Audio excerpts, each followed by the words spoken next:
नमस्कार सभी को। मैं टाइम्स एकेडमी भरतपुर मैं देवेंद्र सिंह आप सभी का हार्दिक स्वागत करता हूं।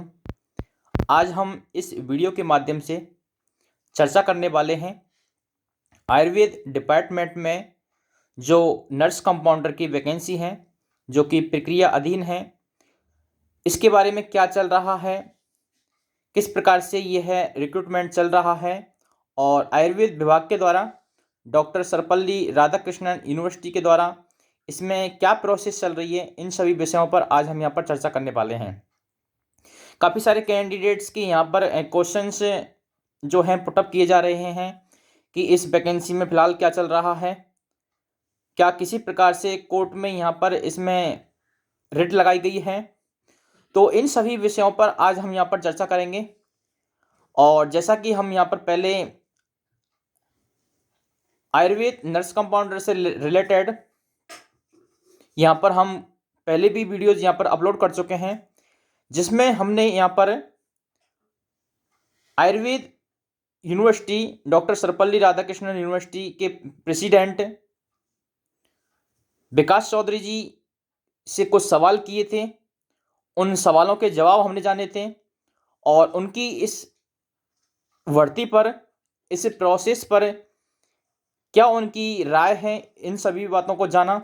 लेकिन आज हम यहाँ पर इस विषय में चर्चा करने वाले हैं कि इस भर्ती में क्या चल रहा है। तो सबसे पहले मैं आपको बता दूं कि इस आयुर्वेद नर्स कंपाउंडर की वैकेंसी में फर्स्ट वेरिफिकेशन पहले ही कंप्लीट हो चुका है, यानी कि जो दस्तावेज सत्यापन का कार्य है वो प्रथम चरण में पहले ही पूर्ण कर लिया गया था। और अब यहाँ पर जो द्वितीय चरण है डॉक्यूमेंट वेरिफिकेशन का, जिसमें कि फिजिकल डॉक्यूमेंट्स वेरिफिकेशन चल रहा था, वो भी यहाँ पर लगभग कंप्लीट हो चुका है। और अब जो नेक्स्ट यहाँ पर प्रोसेस की है यदि हम बात करें तो अंतिम जो चरण होगा यहाँ पर, वो यहाँ पर चयनित जो उम्मीदवार हैं उनकी अंतिम सूची का है। और शीघ्र ही यहाँ पर आयुर्वेद विभाग के द्वारा अंतिम चयनित सूची देखने को मिल सकती है। लेकिन अभी जैसा कि कुछ सूत्रों के मुताबिक यहाँ पर पता चला है कि इसमें कुछ रिट दायर भी की गई हैं। जैसे कि यहाँ पर उनका मुद्दा है कि किसी राजस्थान से बाहर किसी भी यूनिवर्सिटी से, अदर यूनिवर्सिटी से यदि उन्होंने डिप्लोमा यदि प्राप्त किया है आयुर्वेद में, DANNP, ठीक है, और 3 वर्ष यदि डिप्लोमा नहीं है, ठीक है, तो उनको इस भर्ती से बाहर किया जाए। साथ ही साथ CCRS में जो यहाँ पर एक्सपीरियंस वाले कैंडिडेट्स हैं वो इसका लाभ ले रहे हैं, उन कैंडिडेट्स को बाहर करने की मांग की गई है। तो इस विषय में आयुर्वेद विभाग के ऊपर ये डिपेंड करता है कि इन मांगों को मानता है या नहीं मानता है, ठीक है। तो हम सभी यहाँ पर निष्पक्ष रूप से यहाँ पर केवल सूचना के तौर पर इन सारी बातों को चर्चा कर रहे हैं। हमें किसी भी राजनीति से, किसी पक्ष से, किसी भी दल से हमें कोई यहाँ पर लेना देना नहीं है। बस हमें जो कैंडिडेट से हमें सवाल मिल रहे थे कि किस प्रकार इस भर्ती में क्या हो रहा है, क्या चल रहा है, तो उन सभी बातों के ऊपर मैंने यहाँ पर इस वीडियो को बनाया है, जिससे जो कैंडिडेट्स भ्रमित हो रहे हैं, उन काफ़ी सारे लोग ऐसे हैं आयुर्वेद डिपार्टमेंट में आवेदन कर चुके हैं जो ग्रामीण क्षेत्रों से हैं, जिनके पास सूचना का कोई जरिया नहीं है, किसी प्रकार से सूचना से अवगत नहीं है। तो ऐसे लोगों को मैं फिर से अवगत करा देना चाहता हूं कि अभी यहाँ पर सेकंड डॉक्यूमेंट वेरिफिकेशन हो चुका है और शीघ्र ही यहाँ पर अंतिम जो लिस्ट है, चयनित उम्मीदवारों की सूची है, वो यहाँ पर देखने को मिल सकती है, ठीक है। और उसके बाद एक बार डॉक्यूमेंट वेरिफिकेशन और करवाए जा सकते हैं यहाँ पर, वो अंतिम व फाइनल डॉक्यूमेंट वेरिफिकेशन होंगे, जिसमें सारी फॉर्मेलिटीज, सारी औपचारिकताएं पूर्ण की जाएंगी। और साथ ही साथ यहाँ पर वेटिंग लिस्ट जो है, सेकंड वेटिंग लिस्ट, वो भी उसके बाद ही जारी की जाएगी। तो अभी पहले तो चयनित उम्मीदवारों की सूची जारी होनी है, यानी कि फर्स्ट जो लिस्ट है, ठीक है, सिलेक्शन की जो फर्स्ट लिस्ट है वो यहाँ पर आने वाली है। और कुछ ही दिनों में आयुर्वेद डिपार्टमेंट के द्वारा आपको यह सूची देखने को मिल सकती है। तो इन सभी पर यहाँ पर हमने चर्चा की और फिर भी यदि आपके मन में कोई सवाल है, कोई डाउट्स हैं, तो हम आपके लिए उसके लिए अलग से सेपरेट वीडियो लाएंगे और आपके सभी सवालों का जवाब देने की कोशिश करेंगे। ठीक है। और किसी भी प्रकार की समस्या है आपको, तो हम आपसे रूबरू होंगे, अवगत होंगे और आपकी समस्याओं का समाधान करने के लिए, निराकरण करने के लिए हम हमेशा तैयार हैं। आयुर्वेद विभाग में जो ये भर्ती चल रही है, अभी इसके बारे में मैं आपको बता दूं, ये केवल एक वेटेज के आधार पर है, जो कि जो शैक्षणिक योग्यता, जैसे कि आपने DA एंड NNP जो डिप्लोमा किया हुआ है उसके वेटेज के आधार पर प्लस एक्सपीरियंस के आधार पर यहाँ पर इसमें चयन होना है।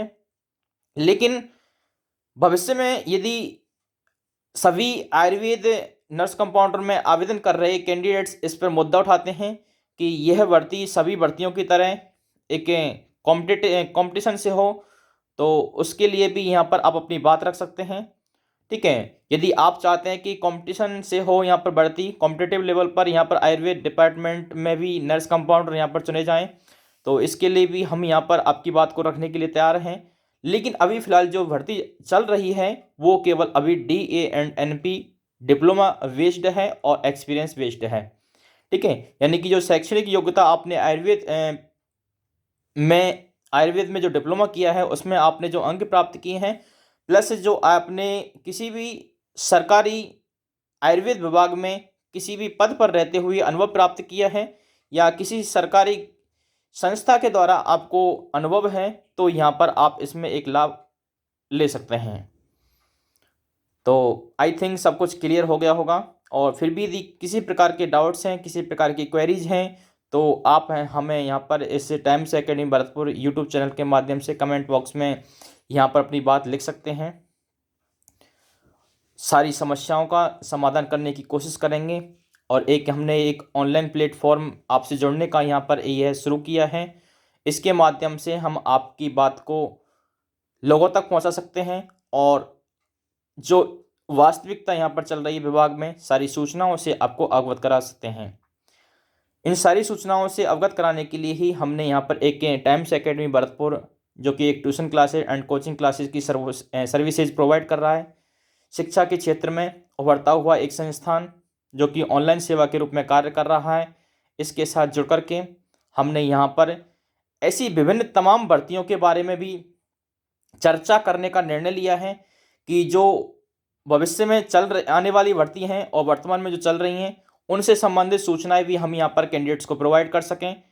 क्योंकि वर्तमान जो समय है वो बेरोजगारी का दौर है और इस बेरोजगारी के दौर में लोगों के लिए रोजगार मुहैया कराना सबसे बड़ी चुनौती है।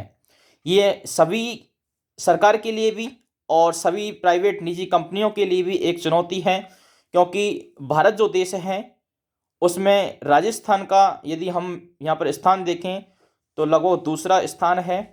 ठीक है। बेरोजगारी के दौर में बेरोजगारी में दूसरा स्थान रखता है।